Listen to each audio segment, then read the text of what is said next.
All right, what's up, everybody? I'm still working on an intro, so I got my man Joey Yak working on a new intro for me. But this is the Work Wherever podcast. I'm Roy Edwards, and I have with me a good friend who is a repeat on my podcast. That is Katrina Ghazarian. Hey, Katrina, how you doing?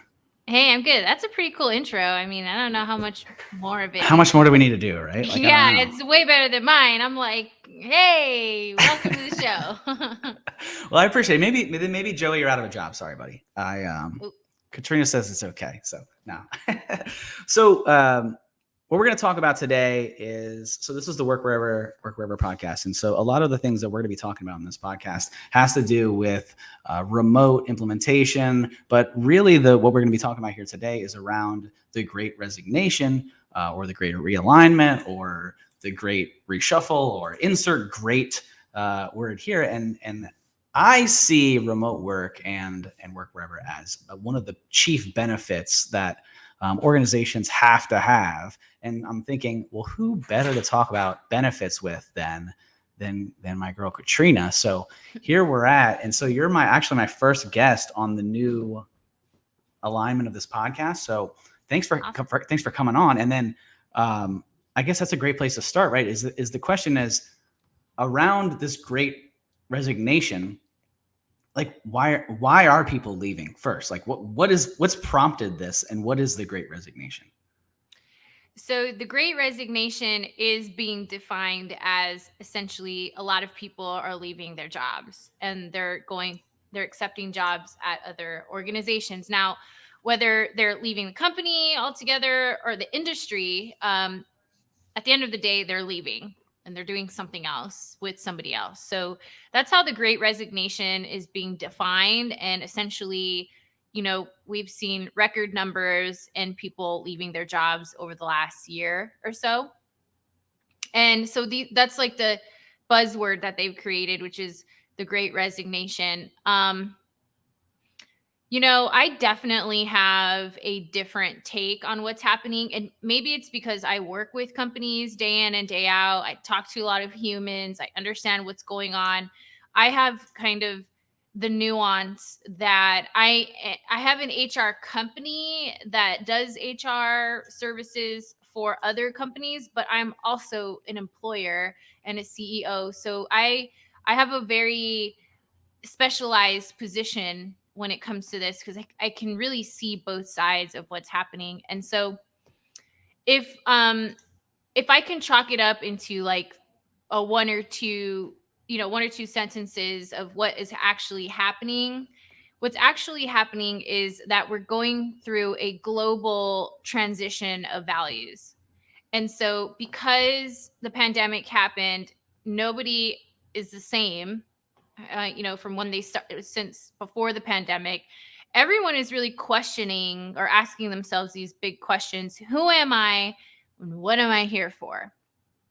And so typically what we do as humans is we ask ourselves, who are we? And then we attach work to who we are. Mm-hmm. And so the first thing essentially to change is where we work, because it's almost the easiest thing to do for a lot of people, right?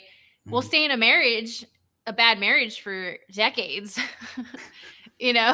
but when it comes to our work, because there's so many options and essentially you're not hurting anybody, it's the easiest thing to change first. And so when we believe that it's our environment that is making us feel like anxious and uneasy, and we live in an era where we're all doers, we have to do better, do more, then we're just constantly moving around. And so what's happening is people don't know who they are, and they work for organizations being led by people who don't know who they are anymore. And so everybody's just going through it right now. Everybody's asking themselves the really hard questions of who am I today and what am I here for.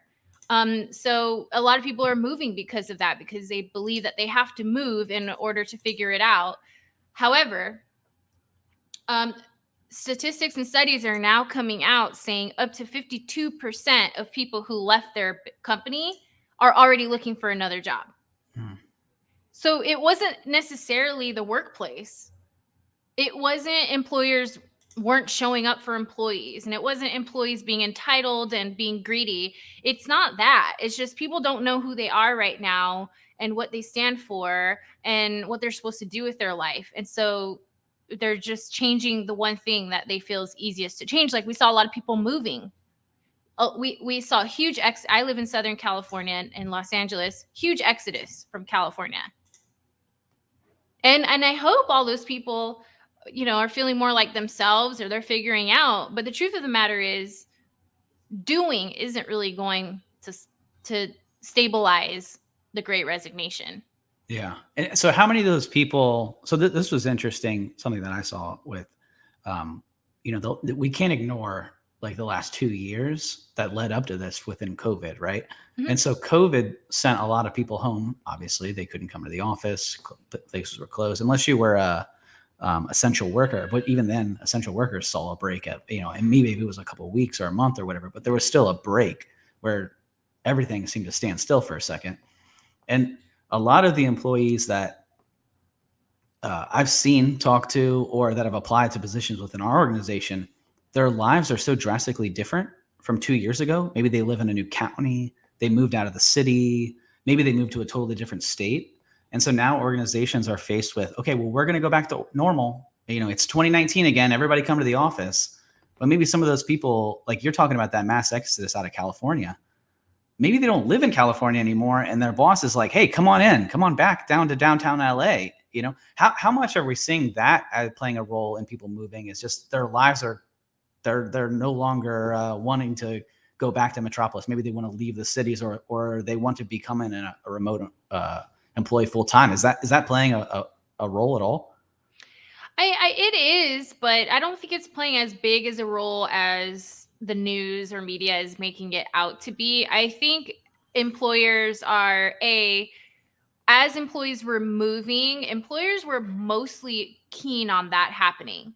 And so I don't believe employers are asking people who moved out of state to like come back to the state. I think there's like a certain level of acceptance. Like, okay, those people are there. We don't expect them to come to the office, right? Mm-hmm. So I don't think it's happening to that scale. However, I think where it can be happening is the people who didn't move. They're still local, and the office is open, and employers are asking them to come back, a couple of times a week, a couple of days a week. And maybe those people are like, I don't want to come back at all for a various amount of reasons, whether even driving. I live in LA. So even if you live like 12 miles from a place, that's like an hour in traffic. Yeah, right. So, I think that there's a lot of moving parts happening. And I think one, we have to find out for any reason, why are people resistant to going back to the office if it's convenient for them to go to the office? Why are they resistant to it? And two, find out what do they want then, or even help them be open to, if the office is like 10 minutes away, maybe try coming back a couple days a week, see how that goes. And if you don't like it, then fine. But I think that we're prematurely making decisions without really knowing what the experience is going to be like, because we're used to it now. We're used to like being home. You know, my friends and I joke about this all the time. It's like, I think I went to a play. I went to a concert and I went to a play. And both at the concert and both at the play, I had people like behind me that were kind of loud. And I had to question, like, am I just used to like not having people around Right. me while I'm enjoying something, or is it just the luck that I have people who feel like they need to talk and argue or whatever during the entire show? So, I mean, I got used to things being a certain way after, once we were in it for like a year. And so even for me, I'm like, do I really want to go there? Do I really need to do all that? So I think I think it's okay to ask employees to come to the office if it's convenient for them. Yeah. And if it's not okay, if the employees feel like it's not okay, I think that as an employers, we have responsibility to find out why. And so how many of these questions, like, so in this process, which I think you're raising huge points here. Whereas it's a decision that you have to make with your employees. Mhm. Right? You have to ask these questions as to say, do you want to come back? Why don't you want to come back? Why do you want to stay remote? Is the production increased? Has it decreased? Have things changed? Have we gotten our processes? Have we spent a whole bunch of money on software to, so that you can go somewhere else? And are we going to take a hit there? These are all things that business owners and managers are having to go through. And part of that is understanding your employees and how they work and are they engaged and building that culture, which I think that prior to 2020, culture was seen as what happens in between walls. And it Mhm. was, how well do these people get along? Put a ping pong table in the break room, right? Put massage chairs down the hall so people can go in there and have fun while they're at work. What are they doing at massage chairs and having fun? I don't know. That's That was a thing. Did you not have? There's no massage chairs at Game Day HR. no. Even like a nap. One of my clients have a nap room, and I'm like, I wouldn't use it. Do you guys have those types of perks though? Did you have like ping pong tables or anything like that? Well, I mean, we had Netflix on a TV in the break room. That's like, and they would like the team members would get together and watch a movie together during lunch, and they every day for lunch they'd get together Mm-hmm. and continue watching the movie. And so, I mean, I think where you're getting to is you have to. Sometimes we put these overarching labels on the future of work or the entire workforce. I don't know if you saw my post yesterday that Bamboo HR Mm-hmm. they were like, in a survey, blah, blah, blah, 38% of employees feel like they're less valued than they ever felt before. It's Yep. like, okay, that sucks. However, you go deeper and they surveyed 2,000 people. That's a really, really small sample of the entire workforce. And now I'm not saying that people aren't feeling valued, but what I'm saying is we really, us influencers really enjoy making these big statements without really having enough data to make those statements. And then we make those statements and everybody's like running around with emotions and I have to do something, what do I do, or their hopelessness or distress or whatever that looks like. So even remote work, I see people, it's like everyone should, like, the office is done, everyone should work remotely. Well, some people don't want to work from home. It doesn't Mm-hmm. work for them. They want to go to an office.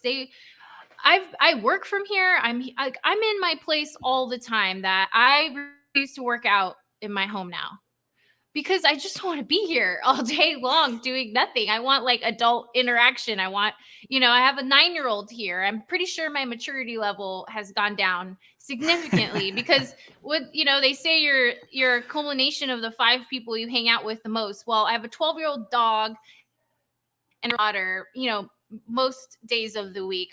And the weekends, obviously, I have Richard and everything like that. But, you know, I want to go talk to an adult sometimes. Maybe wink at somebody, like doing arm curls. I don't know. But remote work doesn't work for every single person, every single profession. So we have to be careful about these philosophies that we're unilaterally saying are true without really having a ton of data to work around. Mm-hmm. So you're saying that you don't like the Bruno soundtrack? Is that what I just got out of that? No, That I you do. because it's kind of a banger. So I don't know. That's a main player in our house. But I'm totally with you, right? So you are who you hang out with. And there are tons of struggles when it comes to a remote organization. Those same struggles exist inside an office space. That when you go into an office space and you have maybe somebody keeps knocking on your door and they want to walk in and they're distracting you, and you have these types of distractions that exist at an office space. You have those that could potentially be greater at home if you have kids running around. Like I have 4 children and Mhm. and 2 dogs and 3 cats. So I have a ridiculous amount of distractions, right? And it doesn't matter how many times I lock my door or turn on air. They give no fucks. I'll They tell you now, don't. they don't Zero. care. My kid does not care. It doesn't matter how much I yell at her or throw something at her. Right. It She doesn't like matter. does not care. They'll come She up, sit wants next to you on the camera, like, who's that? Who are you talking to? right. Hey, They think they're so cute. watch this. They kind of You are. know, they are a little bit. But what we're getting at here is, and the point of what you're saying, and that's what I'm saying as well. Right, remote is not as all encompassing magic wand, like boom, we're a remote organization, everyone's happy, right? And that's part with building a business culture is your walls. The same reason why sending everyone home doesn't increase morale and your company culture. The same reason why is to if you bring everyone back and you paint the walls a new color and throw a ping pong table in the break room, that doesn't mean that you have good culture. You have to speak to your employees. You have to find out what it is that they want, how they work best. Some want to go back and some never want to sit in traffic ever again. And you have to understand your employees. And so how can you do that? Is it as simple as just like, hey, everybody, what do you want to do? And then we listen and then that's what we do, or how do you do that? Well, I mean, first of all, you have to look at your company values because it's really hard to make any decisions until you really know what your values are because the answer is not always going to be clear. And employees may not know enough to make certain decisions. And so it always comes back to your values. You and I are both in RTA Syndicate, right? Mhm. It's Andy Frisella. They don't have a remote work environment. Mhm. In fact, they built this huge facility so people could spend more time there on the Right. facility grounds, right? With the gym and everything. And from what I know, I'm sure their culture is fantastic. I mean, I'm sure they have problems just like every other company, but for the most part, I mean, it's like $100 million business, so they're doing okay. Right. They're probably doing okay, Probably. and that's what works for them. And so Andy and whoever the leaders were of that business looked at their values and they decided people are going to come here. They're going to come and work. This is where our culture is. They're going to work out here. They're going to work. They're going to do all the things here at this facility. It's why we built it, because that was aligned with their values. Because they recruited based on those values, I'm guessing not a large population of people had a problem with that, right? So it really comes down to your values as an organization. So you have to remember you're not going to be able to give all employees everything they want all the time. It's impossible. You won't please all of them. So you take the data, you can do a climate survey, for example, make it anonymous, ask certain questions with a scale of like 1 being strongly disagree, 5 being strongly agree, and make these statements about coming back to the office, for example. Like I would love to come back to the office, 2 days a week. Strongly disagree, strongly agree. I don't want to come to the office because I don't feel safe. Disagree, agree. And you start taking the data. And the reason why you want to put them in numbers is because it's easier to Mhm. quantify the data. It's Like a easier Likert to scale. consolidate it. So if you do like fill in the blanks, it's Mhm. really hard to consolidate that data. Yeah. But if you're doing like 1 to 5 scales, it's easy to consolidate it because you can see, okay, well, 65% of everybody said this, right? Mhm. So you do an anonymous climate survey. Number 1, you take the data. Actually, number 1, your values. Number 2, do a climate survey. Number 3, look at the results of that survey, and you're gonna find some data that like egregiously proves that you need to make a decision in this way. And then you're going to have some that are not. Maybe it's 50-50 split. Yeah. And so you have to ask yourself, can we accommodate the 50% that wanted A, and can we accommodate the 50% that wanted B, and do that? If we can't do that, where are our values? What do our values say that we're supposed to do in this situation? Because your values should be defined. It's not like, well, integrity is my value. Well, what does that mean? Right. What does integrity mean? Well, to us, integrity is doing what we say we'll do when we say we'll do it. And Right. so if we said we were going to do something and we look at and we have a decision to make, our values are going to put us in the direction that we need to go. And so those are the 3 big things I think companies could do right now to determine what the kind of hybrid work situation is going to be.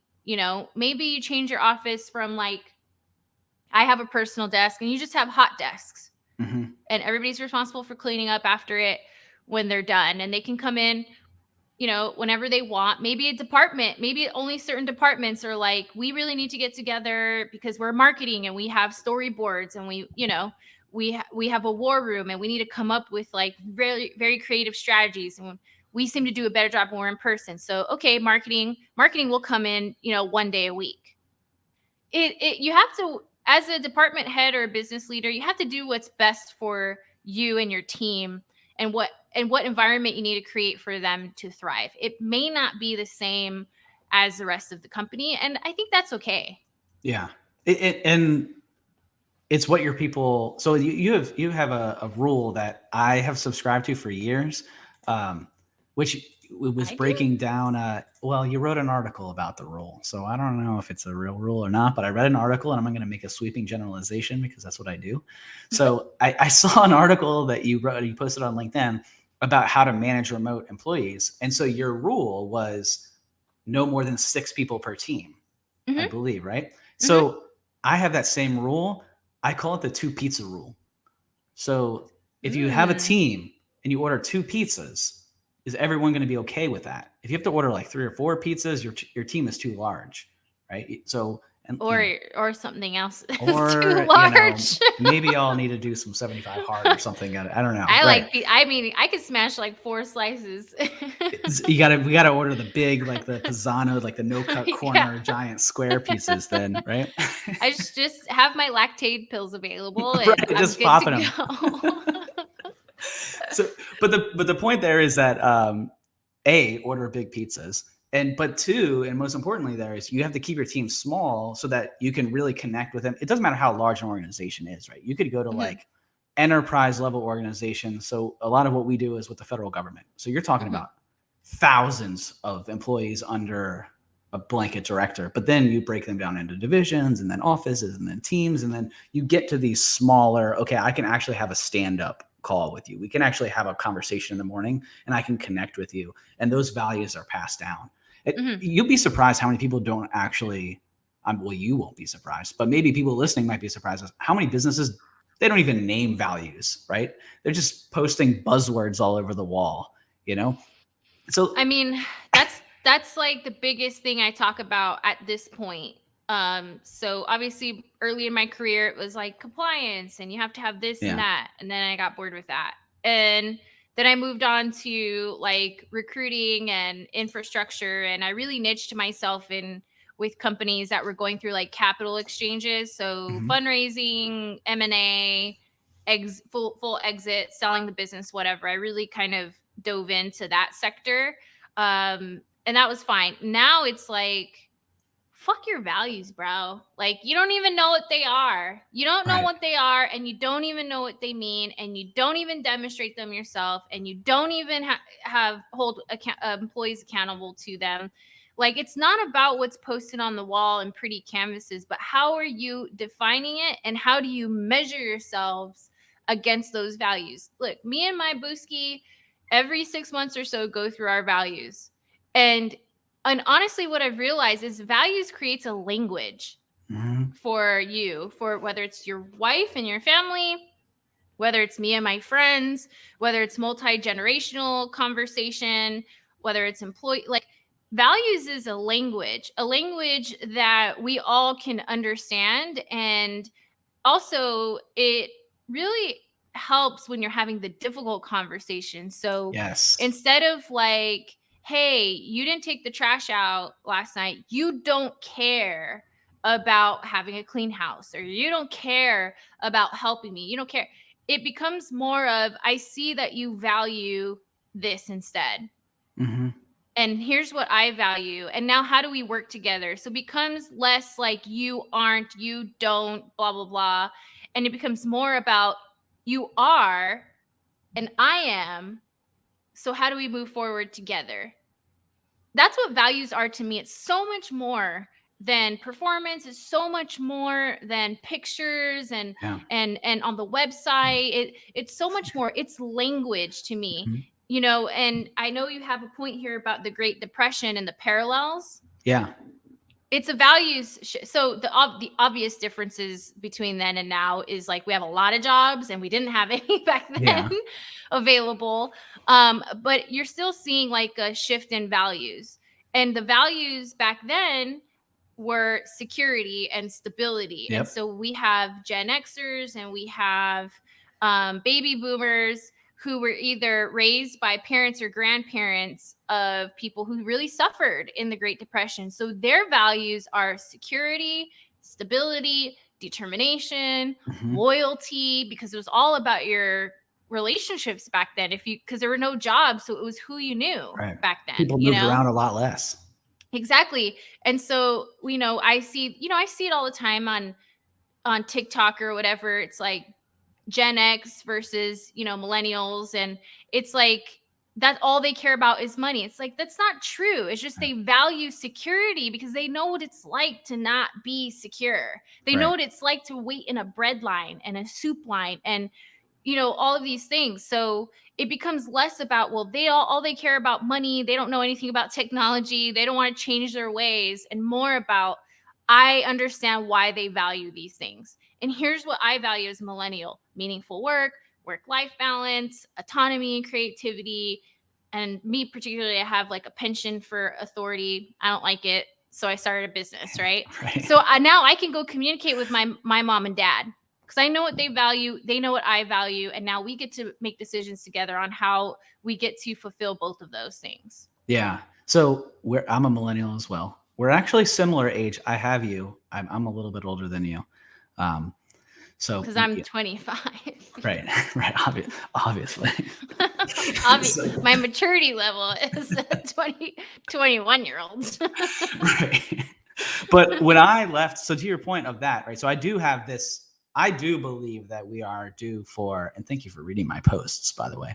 I do believe that we are due for like a workplace revolution. That about 100 years ago was the last time that, as a general scope of capitalism benefits here in America, it was the last time we really looked at mandatory benefits or what was the norm in terms of benefits, that being health insurance, right? So people came back, they said, okay, hey, your employer better give you health insurance or don't even speak to that person, right? Like that's what you're looking for, which ties into the security, which ties into everything that you just mentioned. I'm totally on board. It's been 100 years, give or take, the last time that we really had that conversation. I believe that the next time that we're going to see that is now. I think that part of this moving around and you want to find a business that has touched on a lot of things you're saying is culture is important and real culture, not like ping pong tables and parties, right? Real culture. And then I do believe Why you that gotta hate on ping pong tables? I because like ping pong tables. I like ping pong too, How but about pickleball courts? Like, if you were a company that has a pickleball court, I want then to know. that's I'm good gonna come work culture. for. I will shut my business down and We're come done. work for you. I'm coming to this place with pickleball. So, but like you got to listen to your employees, right? You got to have an understanding of like what's actually important to you. Because like like I just said, I'm a millennial, right? When I graduated college, the recession was happening, and so all of these other people are having a hard time. I'm still trying to figure out what the hell I actually want to do in life and who I am, right? Like I was 30 minutes ago, I was just at a frat party, not giving a care about anything. And now you're telling me that now I have to care about this great recession that's going on. I have no idea what that means. Right. So I never really went through that. So when I actually started getting jobs, it was more of like, where's the recognition for the work that I just did? What do you mean I can't work from home? The people that I'm doing business with are in another state. Why do I have to sit in an office space? Those were the kind of things that I was having conversations with myself about in my first job out. And like you, I'm not big on authority. So that like led to me starting my own business too. But like building a culture and having that understanding of what your employees want in terms of benefits. So like, I know that you have a list on Game Day HR, which guys, go check out this list. Go to Game Day HR. I'll hit you I had a little little guide there down below, so you can learn more at gamedayhr.com. But there's a list of 44 best company perks that you guys have posted up there from January of this year. Mm-hmm. And I love this list. I went through it, but I love that the first section there is health and wellness, Mm-hmm. because to me, health and wellness is one of the things that's been drastically overlooked, even in a remote organization, because the statistics around people who are working remote is they're working longer hours because they feel guilty because they're at home. So they work, instead of working your traditional 8 hours, they're working 10 hours, and they're actually working up to an entire day more because they feel like, I'm always in the office, so I'm actually going to work on weekends. So Mm-hmm. how can businesses, knowing that people are going to be killing themselves through the stress, what are some things that they can do with health and wellness for not just remote employees, but employees in general? Yeah. So, I mean, I can tell you what we do. Yeah, Um, please. and anybody listening can, if you can do that, I think it's good. And obviously you want to see if they even want that. But so we have unlimited PTO policy with a mandatory 10-day off every year. And Mandatory, as in they have to take 10 they days. have to take it. Yeah, they have to take it. And I am on them about, like, when's your next week? I had one that just took 4 or 5 days, couple weeks, last week, I believe it was. So I'm like, okay, when's your next one? You know? Yeah. So and I'm on top of it, and I make sure that they're taking that time, because I take my time. Listen, I did it take me years to get to this point? 100%. So if you're like a new business owner, let me tell you, you're not going to be able to take an unplugged vacation for at least 5 years, Right. at least. So I hit my 5-year mark, and I made it a point to develop my team so much that they didn't need me whatsoever. And so I took like my first unplugged vacation last November. And I've been in business since 2016. So once I established that this is what I wanted, I made sure all my employees had the same benefit. Right. And you could do it sooner. I mean, you should do it sooner, but my team, they're so dedicated to the company winning Yeah. that I have to I excuse my language, but it's like I call them like stubborn little effers, because I'm like, don't work, and they're like working, and I get Right. emails at, so I can only do so much, and to the point of like I get upset with them. But they're just so into it. They're so into doing what they're doing that I can only do so much. I can only prevent them from logging on to their Gmail at certain hours of the night, you know? Yeah.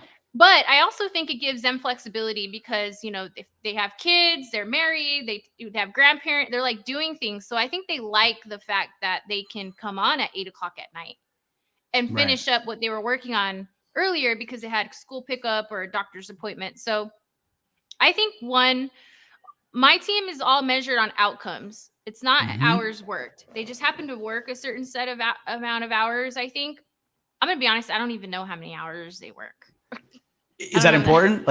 Like, does it matter? I mean, I get the payroll like register, and then it's like, is this approved? And I don't really look at it. Yeah. That's just the truth. Because as long as the outcomes are being met, I don't really care. Now, if I see like 18 hours of overtime, I'm lying. I do check to see if there's overtime, because I don't Right. want them to work overtime, not because I'm being cheap, but because I don't want them to work that much. Right. If they can't get done what I'm asking, what needs to be done in a certain amount of time, then we need to like remanage the expectations, Mm-hmm. and we need to remanage the workload. But I know what they're capable of. They've been with me 6 years, 3 years. I know them enough now to know what they can do. So unlimited PTO, mandatory days off is number one. We offer fully paid maternity leave and paternity leave, paid family leave, up to 4 months, which is great because we're in California. California subsidizes like 65% of it. So Mm. really, I'm only paying 35% Wow. for that time, which I did something on TikTok or whatever. I calculated out for a $75,000 employee, it's like $6,000 for the entire leave duration. Totally Wow. worth it. That's totally worth it for me, for them. It's worth it. It's worth the investment. And how often are they going to have babies? Not that often, Wow. unless they're you. Yeah. And so, I mean, there are things that you can do that when you actually look at the cost of it, it's so worth it. We have medical, obviously, we have medical, dental, vision. They get quarterly bonuses, and the quarterly bonuses is strictly related to their like their production. How good they did through like KPIs. I know that you're Yes. big on KPIs. Right. So I basically take like the revenue that they brought in through their clients that they manage, and things like that, and then they get a certain percentage Hmm. of that. So they have like autonomy. If they want to make more bonus, they got to get more clients and bill Right. more hours. Yeah. But for the most part, I'm the one that brings in the clients. Yeah. But they manage it. So that's like something else I do. They obviously work from home for the most part. They take days off when they need to. I don't really say anything about it. One just had a surgery, a medical procedure, and she only wanted to take one day off, and I forced Yeah. her to take the rest of the week off. Right. So there, but that's what works for my team. Mhm. I think you have to find out what. I think you have to look at your budget, find out what your team wants, and see how close you can get to matching that. Right. Um, Dang it, there was something that you had said. Oh, so during the recession, Uh-huh. I got crushed. I obliterated. I was working at a bank at Hmm. that time. So I was 21. I was like the peak production. I was a personal banker on the retail side, but I was also licensed for like annuities and life insurance. And I had just come off of like the top rep in the entire organization. I had been there for a year and a half, I want to say.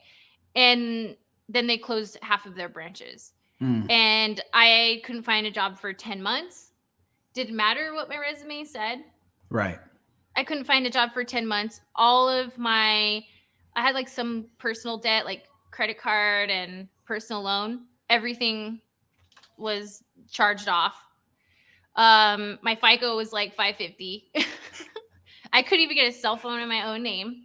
Oh man. So the recession completely wiped me out. And I didn't make what I had been making. It took me 7 years to get back. Wow. Yeah. So I know what it's like to to be crushed by the stock market or by, the market, cuz I was in banking and a lot of Yeah. us got crushed. And there's nowhere for us to go. Like your skills only are transferable, to a certain extent. So I know what it's like, and obviously people are gonna, you want to talk about the work revolution. Mm-hmm. I'll tell you what companies need to do right now, what they should do, and what really it benefits them in the long run. So before it was benefits. So now the work revolution is caring about the whole human. So I talked about how we're all going through a transition of values right now. So people don't know who they are or what they want. It is in an employer's best interest to help facilitate that with their employees. Mm-hmm. Help them find out who they are and what they want, and help them see and connect to the company and organization's mission and values. And if they don't, help them find something else.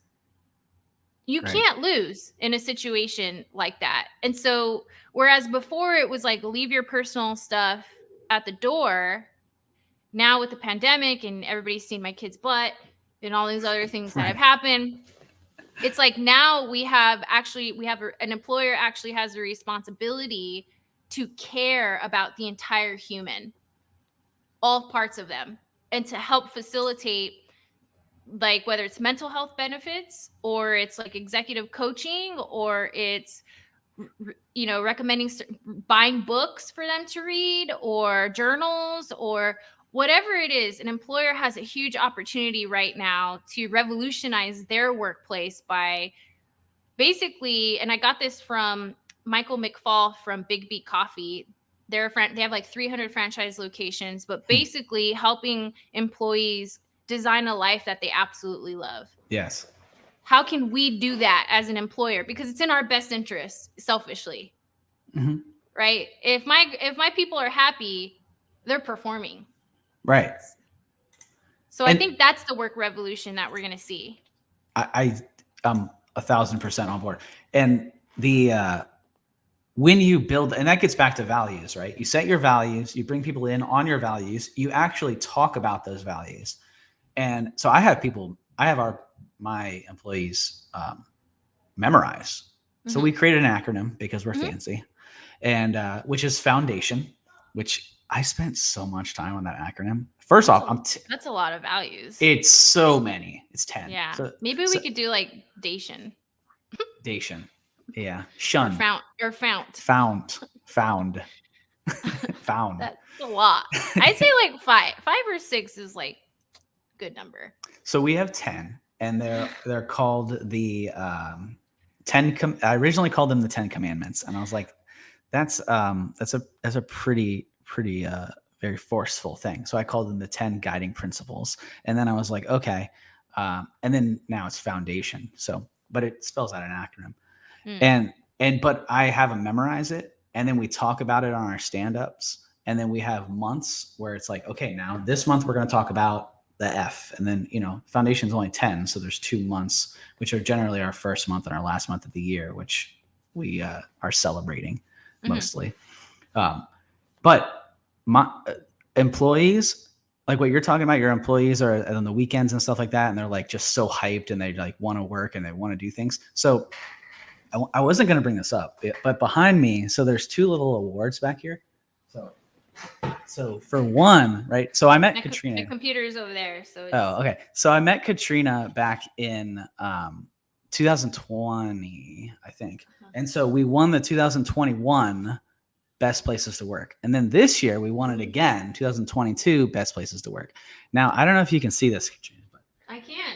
The R in presence is capitalized, right? Nice. So somebody held down the shift key too long, because that's not how we spell, right? And so I uploaded a picture of this plaque on Instagram, and I got like 3 DMs from my employees that were like pissed that they spelled. And I'm like, whatever, like cool, like we got our plaque, like yeah. And they're like, what is that? There's no R like that. And I'm like, yeah, because we like when you invest into your people will invest into you, and they'll care to the point where they'll like, I've had meetings called by my employees with me where they are concerned about something. They're like, hey, I don't think that this is happening the way that it should be happening. Or I don't think that this, and I'm like, all right, well, and that's simply because so what you're talking about, find out what they care about and care about it. I have an employee that hopefully he's not listening to this. Well, hopefully he is listening to this, but who was like, I really want a Tesla.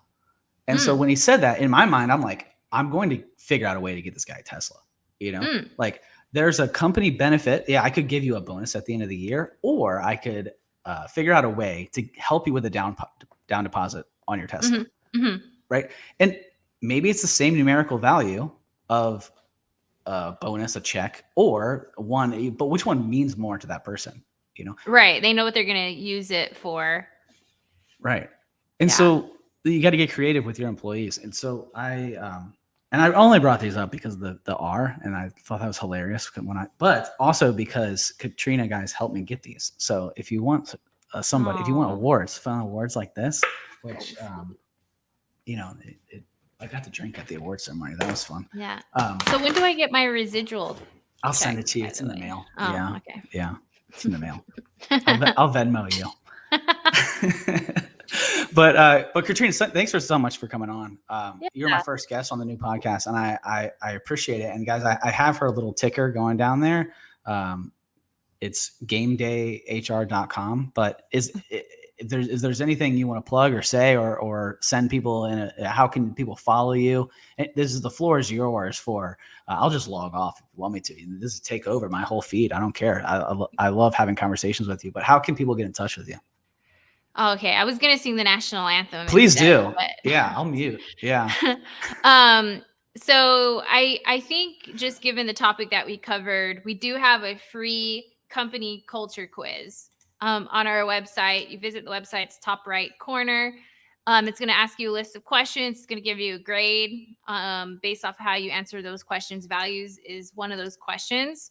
So take that first, just to get curious about where should we prioritize our efforts right now. And, at the end of the day, we can talk about culture, but if your company is still in survival mode, so meaning you're out of compliance, there's risk of liability, getting sued, claims, penalties, things like that. That comes first. You have to kind of get yourselves out of survival, and then you can focus on the culture part of it. So, culture quiz, you can find me. I'm like literally the only Katrina Ghazarian in the world, I think, still. So, if you Google my name, all my profiles and probably some not so flattering pictures will come up. You can connect with me on LinkedIn. I'm most active, I would say, on LinkedIn, although I am working towards TikTok. Finally, somebody got me into it. So I am on TikTok now, Kat Ghazarian, Instagram, Kat Ghazarian, or you can just email me, katrinag@gamedayhr.com. And you guys better do that. And follow her on TikTok, because she does the best dances. She does all these like hand. I only have like 40 followers. I don't follow you. I'm not on TikTok. Yeah, I'm not on TikTok. I'm not doing the dances though. I will tell you that. It's not the dances, but it's not the dances. Well, maybe, man, it's like so humbling, to start a new social media page because I'm like, oh, nobody's there's nobody watching. here. Whereas LinkedIn, there's like so much engagement for me because of, I started it a while ago, but TikTok, man, if you want to get humbled, start a TikTok. Right, go hang out. No one's gonna watch your video. So I'm not allowed on TikTok. Because I have a clearance through the government, and so they sent me an email, and they were like, "Don't go on TikTok for a bunch of reasons, China and all this other fun stuff." You're so cool. I think that's just so cool. I want to have a clearance, and then I would create like a whole social media page based off of me not being able to go on TikTok. Right. Well, now I'm going to do that. So clearance. That's why my name is different on all the different platforms. Like, impossible to find me. I kept calling you Gregory. That's right, because that's how I show up. Or if I would have had the, that's how I would show up if I existed on that platform. But Katrina, I really appreciate you coming on, big time. Guys, go follow her, connect with her, and we're gonna have to do this again because constantly. Well, maybe we'll just start to do one live every week. So if ever I can't book another one, I'll come back to you. Let's do it. I'm serious. We'll just create our own podcast together, and then we can be best friends. So we'll be like work wherever, kinda. Work wherever, unless it sucks, because HR sucks. Awesome. All right, Katrina. Thank you. I appreciate you so much. Thanks for hanging out, guys. Check us out on where are we? I don't even know where we're at. I think we're on YouTube. We're on LinkedIn. All those other podcasts, basically wherever your podcast is found. Right now, you can still go to innovaripodcast.com. That's our previous podcast. We are going to rebrand, and we'll have a new URL on that in the future. But for now, go to innovaripodcast.com or find us at Capital Presence on YouTube. And thanks again, guys, for hanging out. Until next time, see you.